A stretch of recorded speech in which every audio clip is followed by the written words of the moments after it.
Случи се немислимото. За първи път, откакто съм в Дубай, трябваше да откажа на клиент да работя с него. Историята много накратко. Собственик на двустаен апартамент. Даде ми ключовете, доведох моят професионален фотограф, както си му е реда, направихме снимки, пуснахме обява, огледи, докато намерим точните купувачи, т.е. наематели. Направихме 2 огледа с тях, договорихме всички финални условия, изпратих договора на двете страни за евентуално коментари. Такива естествено нямаше, тъй като нашите договори са стандартни и са много професионално пипнати. Изпратих окончателните договори за подпис към двете страни. Наемателите подписаха и тъкмо преди да ми издадат чек, собственика ми се обади и каза: не, трябва да стопираме. Не може да подпишем този договор, трябва да сменим договора и да сложим клауза, в която аз мога да им дам 3 месеца предизвестие и те трябва да освободят имота. При което аз му казах: това няма как да стане, защото противоречи на законите на Дубай. Точно и ясно в закона е написано, че собственика може да даде 12-месечно предизвестие на наемателите, и то само в 4 определени случая. Но въпреки всичко собственика каза: не, аз настоявам, няма да има договор, ако няма тази клауза. Отново говорих с наемателите, те разбира се казаха: ние не сме съгласни.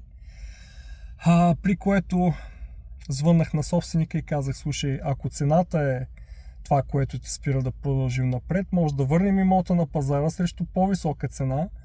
Ако има нещо друго, кажи ми. Но той беше категоричен: не, искам да има точно тази клауза. При което аз му обясних: няма как да търсиш дългосрочни наематели и ти да имаш цялата власт да им дадеш 3 месеца предизвестие, в което те да напуснат. Още повече, че това противоречи на закона. Аз няма да рискувам лиценза на моята компания да вкарвам клаузи в договора, които противоречат на законите. И да рискувам най-малкото глоби за нашата компания и за мен персонално. Но той беше категоричен. Аз казах: ако това е твоето финално решение, се опасявам, че не можем да продължим да работим заедно. Аз нямам обявата, всички разходи по листване пускане на обявата в сайтовете, професионални снимки от моят фотограф и така нататък са си за моя сметка. Обикновено с моите клиенти не подписвам договори, в които те ми дължат услуги за всички тези, в смисъл, в които те ми дължат пари за всички тези услуги. Те са за моя сметка. И така, днес му върнах ключовете.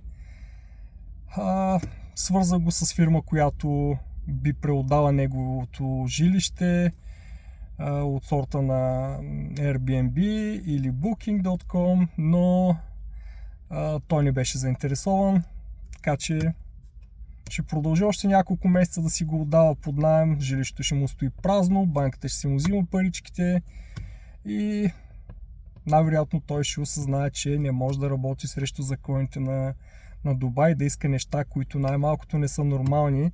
Не може в двустайно жилище, необзаведено, да дойде някакво семейство с децата си, с обзавеждането и да няма поне 12 месечно предизвестие. Някой да им даде 3 месеца, през които те трябва да си намерят ново жилище, да си изнасят отново багажа. Просто не знам къде е логиката, но това беше първият клиент, на който му казах: съжалявам, няма да продължим, не може да работим така.